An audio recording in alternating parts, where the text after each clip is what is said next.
சாப்பாடெல்லாம் எப்படி இருந்தது? சாப்பாடா போட்டீங்க? விருந்தில் கொடுத்தீங்க. விருந்தா? அப்புறம் டேம் எப்படி இருக்கு? பேஞ்ச அடைமழைக்கோ அடிச்ச காத்துக்கோ வெள்ளத்துக்கோ ஈடு கொடுத்து ஸ்ட்ராங்கா இருந்திருக்குமே. உறுதியா இருக்கு, உங்களை மாதிரியே. இன்னும் 1000 வருஷம் ஆனாலும் அந்த அணையை அசைக்க முடியாது. ஆமா, ஊர்ல எப்படி இருக்காங்க? அதை விடுங்க, நீங்க என்னங்க எப்படி? ஓ, என்ன ராஜாவை பார்த்தீங்க, கலெக்டரா பார்த்தீங்க, இன்ஜினியரா பார்த்தீங்க, இப்போ சமையல்காரனை பார்க்குறீங்க, அது சொல்றீங்களா? நம்ம எந்த வேலை செய்கிறோங்கிறது முக்கியம் இல்லைங்க. செய்கிற வேலை மனசுக்கு பிடிச்சி செய்கிறோமா, அதான் முக்கியம். 36 ஊரில் இருக்கிற ஜனங்களெல்லாம் நல்லா வாழ வச்ச நீங்க இப்போ இங்கே இப்படி. எனக்கு என்னங்க குறைச்சல்? வர்றவங்களை தங்க வைக்கிறதுக்கு அப்பா கட்டின சத்திரம் இருக்கு. யார் வந்தாலும் இல்லைன்னு சொல்லாம வயிறு நிறைய சாப்பாடு போடுற அளவுக்கு வசதி இருக்கு. பாத்தீங்களா எத்தனை கருவ மாடி இருக்குன்னு? வேற என்ன வேணும்? அது இல்லைக்க, அரண்மனையெல்லாம் வித்து புட்டிக்கலாம். ராஜாவா இருந்தீங்க, இங்கேயும் நான் தான் ராஜா. உங்க பொண்ணுதான் ராணி. அரண்மனையில் இருந்ததா ராஜாவா? எங்கே இருந்தாலும் சந்தோஷமா இருந்து இல்லாதவங்களுக்கு இருக்கிறத கொடுக்கறவங்க எல்லாருமே ராஜா தான். நீங்க என்னதான் சொன்னாலும் நாங்க உங்களை பழைய ராஜாவா தான் பார்க்க விரும்புறோம். அதுக்கு இதெல்லாம் பத்தாது. நீங்க ஊரு ஜனங்களுக்கு எழுதி கொடுத்த நிலத்தையெல்லாம் திரும்பி கொடுத்துறோம். நீங்க வித்த அரண்மனையெல்லாம் திரும்ப வாங்கிட்டு 100 வருஷம் நீங்க நல்லா இருக்கணும். இப்பவும் நான் நினைச்சா மறுபடியும் அந்த வாழ்க்கையை அமைச்சிக்க முடியும். படிப்பு இருக்கு, மனசுல தெம்பு இருக்கு, உடம்புல ஒலு இருக்கு. ஆனா அந்த வாழ்க்கையை நான் பார்த்தாச்சு. இது எனக்கு பிடிச்சிருக்கு. பாரதியும் கேட்ட இது போதும்னு சொன்னா. இதை பாருங்க, இங்க சந்தோஷம் இருந்தா எங்க போனாலும் சந்தோஷம்தான். இங்க சந்தோஷம் இல்லைன்னு வச்சுக்கோங்க, எங்க போனாலும். அப்போ ஒன்று பண்ணுங்க துரை, நீங்க எங்க ஊருக்கே வந்துருங்க. நாங்க எல்லாருமே உங்களை ராஜா மாதிரி பார்த்துக்கிறோம். இந்த உலகத்துல நம்ம பிறந்ததுக்கு அடியாளமா ஏதாவது விட்டுட்டு போனோம்னு நினைச்சேன். அந்த சோலையோட டேம் தான் என் அடியாளம். அத்தோட என் வேலை அங்கே முடிஞ்சு போச்சு. நடந்ததெல்லாம் மனசுல வச்சுக்காதீங்க. அந்த சம்பந்தம் பைய பேச்ச எதுக்குங்க பழசெல்லாம் விட்டுடுங்க. மாப்பிள்ள மாப்பிள்ளன்னு கூப்பிடலாம்ல? மாப்பிள்ளன்னு கூப்பிடலாம்ல? ஐயே,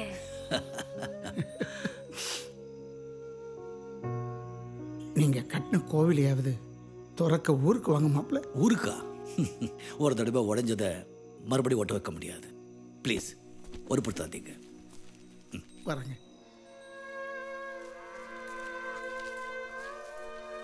வரம் பாரதி அக்கா.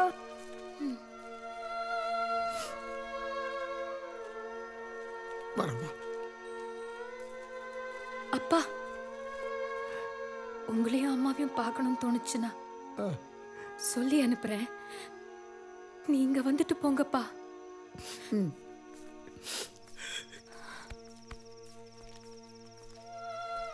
கருணாகரா அக்கா, இங்க வாயே.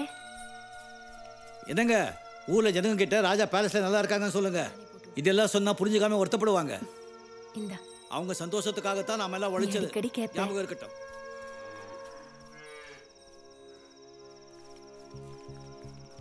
ஆனா ஒண்ணு மட்டும் சொல்ற ராஜா, உங்களுக்கு எப்ப எங்களை மன்னிக்கணும்னு தோணுதோ அப்ப நீங்க அந்த ஊருக்கு வாங்க. அது வரைக்கும் நீங்க கட்டின அந்த அணை கோயில் மூடிதான் இருக்கும். இது என் மேல சத்தியம்.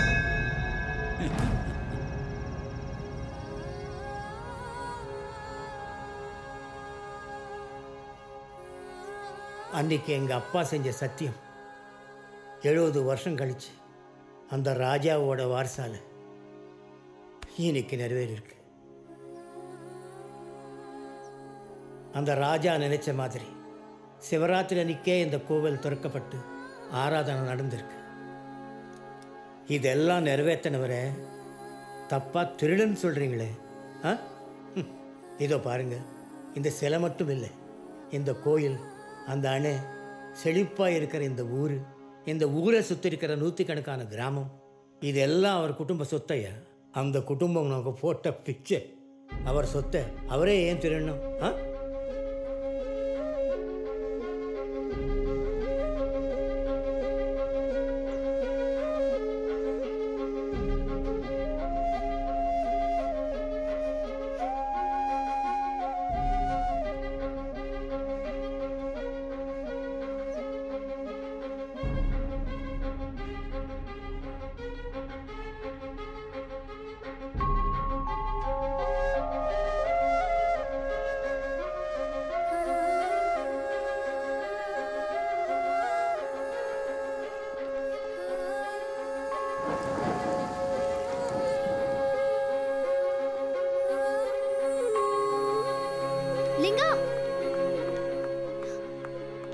லிங்கா. இனிமே என்ன லிங்கான்னு கூப்பிடாத, லிங்கேஸ்வரனே கூப்பிடு.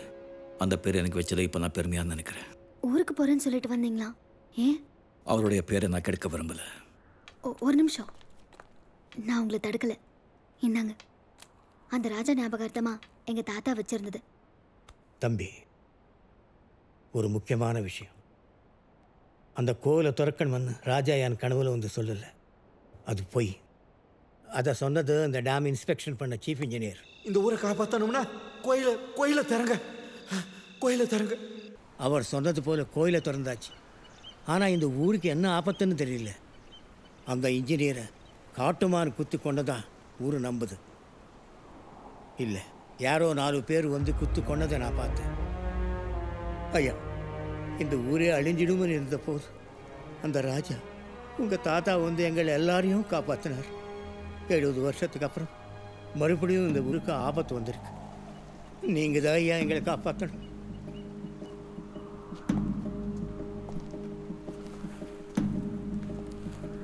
ஊரை காப்பாத்துறதுக்கு கோவிலை ஏன்பா திறக்க சொல்றாங்க? கோயிலை நாம தானே இப்போ திறந்தோம். டேய், உன் மஞ்சள் பைய கொடுறா.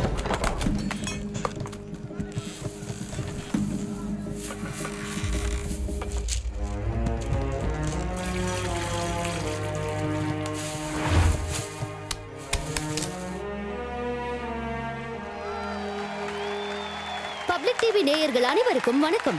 புற்றுநோய்க்கான ஒரு விழிப்புணர்வு பிரச்சாரத்திற்காக மிகப்பெரிய ஹாட் ஏர் பலூன்களை பறக்கவிடும் விழாவை சோலையூரை சேர்ந்த நாடாளுமன்ற உறுப்பினர் திரு நாகபூஷன் அவர்கள் துவக்கி வைத்துள்ளார்.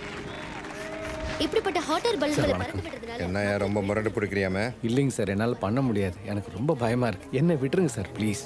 இப்படிதான் அவனும் சொன்னான். முடியாதுங்க. உங்க மிரட்டலுக்கும் பணத்துக்கு நான் பயப்பட மாட்டேன். டேம் ஸ்ட்ராங்கா இருக்கு, அதுக்கு எந்த ஆபத்து இல்லைன்னு எழுதி சீல் அடிச்சு கையெழுத்தும் போட்டாச்சு. அதான் எனக்கு வேணும். அது எங்க இருக்கு? அது இருக்க வேண்டிய இடத்துல பத்திரமா இருக்கு. டேய், உள்ள போய் தேடுங்கடா. சரிங்க. டேய் வாடா.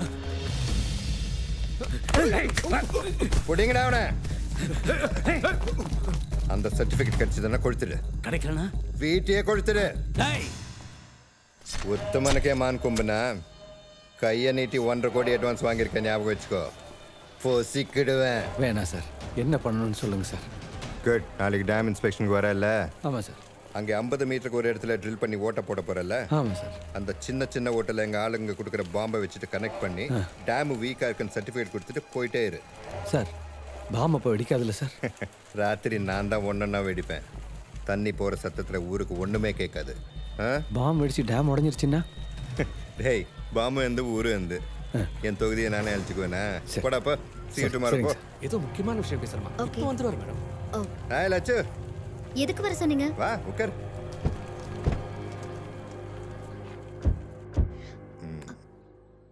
இன்னும் எத்தனை காலம் உனக்காக வெயிட் பண்ணோம்? நானா வெயிட் பண்ண சொன்னேன்? சொல்லலை, ஆனால் சின்ன வயசுலேருந்து தெரியும்ல. தெரியும். தாடியை பாரு, வயசு வேற ஆயிட்டு இருக்கு. மந்திரி போஸ்டுக்காக டை அடிக்காம வச்சிருக்கீங்க பாருடா. நாளைக்கே தாத்தா கிட்ட வந்து கேளுங்க. வரேன். என்ன மழை கிட பெய்யுதா என்ன? டேய், நல்லது நடக்கும்போது ஒண்ணு மேல ஒண்ணா நடக்குதுடா. கெட்டது நடக்கும்போது அப்படிதாங்க, ஒண்ணு மேல ஒண்ணு நடக்கும். சரி, அந்த கான்ட்ராக்டர் ஃபோன் போட்டு